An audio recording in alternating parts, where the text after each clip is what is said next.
CCTV video of the accused Umar, who was the Red Fort bomber. According to reports, the man was seen inside a mobile repair shop on the 20th of October. That is less than a month before the horrific terror attack at the Red Fort. In the video, marked in red, is the accused Umar, who died in the bombing. In fact, he was the one who actually drove that car around Delhi, then stayed in a parking lot near the Red Fort for 3 hours and then carried out this unfortunate terror attack in the heart of Delhi. On your screens, inside that red circle is Umar. He is present inside a mobile repair shop. That's how you can spot him over there. And this is barely a month before he carried out this ghastly attack in the heart of Delhi at the Red Fort. You can see over there he's interacting with people, and inside that red circle you can spot Umar. That's the bomber, the person who actually drove that car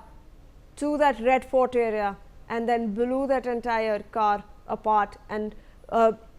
lot of innocent lives were lost because of this. Joining me on the broadcast is my colleague Javed Hussain with more on this. Javed, एक नई CCTV सामने आई है, 1 महीने पहले की ही है। वहाँ पर हम देख रहे हैं कि जो उमर है वो एक मोबाइल रिपेयर शॉप में प्रेजेंट है और वो लोगों से भी बातचीत कर रहा है। इसके बारे में ज़रा हमें जानकारी दीजिए। ये बताया जा रहा है कि ये CCTV जो है,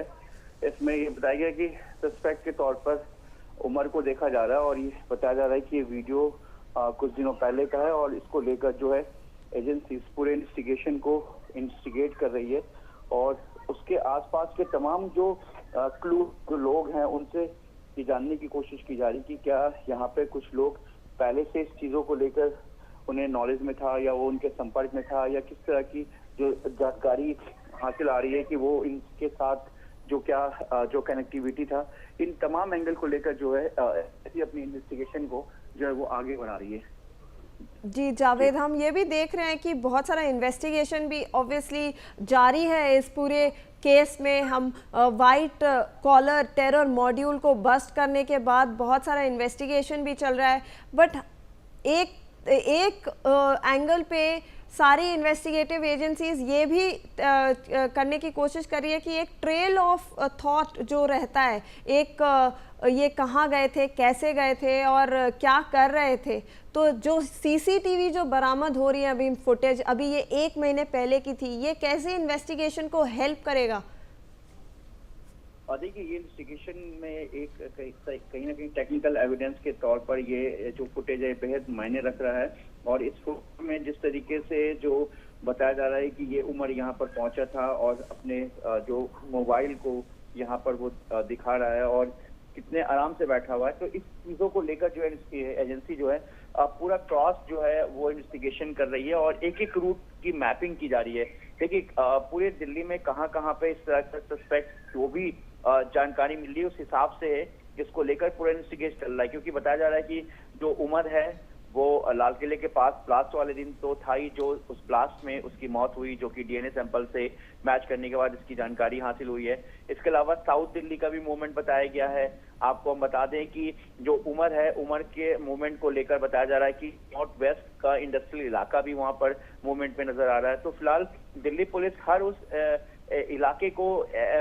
पूरी तरह से स्क्रीनिंग एग्जामिन कर रही है जहां पर इस तरह का सस्पेक्ट आ रहा है। तो वहां के तमाम पूरे एक रूट को लेकर टीवी कैमरा और जो लोग हैं जो वहां पर आईज एंड ईयर्स की तरह से काम करते हैं, तो क्या इस तरह से उन्होंने किसी संस्कृति को देखा, अगर देखा तो फिर वहां के आसपास के CCTV को भी पूरी तरीके से देखा जा रहा है। तो उसी में से ये जो एक फुटेज है ये सामने जो आया, जिसमें उमर बाजाफ्ता सोफा पे बैठा हुआ है और वो बैग टांगते हुए बिल्कुल बेफिक्र होकर दिखाई दे रहा है। तो कहीं ना कहीं ऐसा लग रहा है कि एक लंबी इससे पहले भी उमर जो है दिल्ली आ चुका था,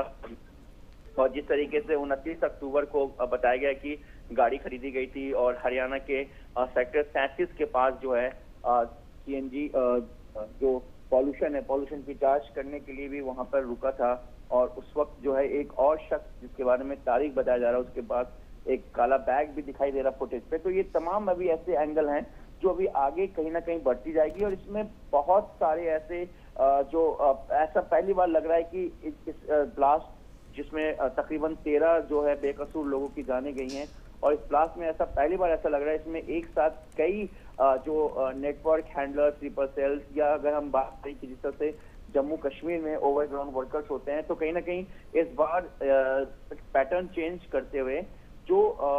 धौज के इलाके के पास का जो इलाका है, जो मेवात रीजन पड़ता है, तो वहां पर जिस तरीके से कुछ लोगों को डिटेन किया गया है, तो ऐसा लग रहा है एजेंसीज को इस बात का अंदेशा है कि कहीं ना कहीं ओवरग्राउंड वर्कर्स के तौर पर भी कुछ लोगों को यहाँ पर हायर किया गया था, या फिर यूटिलाइज किया गया था, या फिर किसी चीज की लालच दी गई थी। क्योंकि ऐसा इसलिए अंदेशा किया जा रहा है अभी शुरुआती जांच में कि कुछ जो लोकल दो वहाँ के जो है मेवात के इलाके के 2 लोगों को जो है वहां पर जो हिरासत में लिया गया है, और इस पूरे मामले में ऐसा माना जा रहा है कि कुछ और भी लोग जो हैं उनको जो है वो डिटेन किया जा सकता है, और इस तरह से एक बड़ा लंबा रूट मैप जो है कहीं ना कहीं एजेंसी के हाथ लग सकती है। जी जी बिल्कुल, धन्यवाद जावेद आपका हमें जान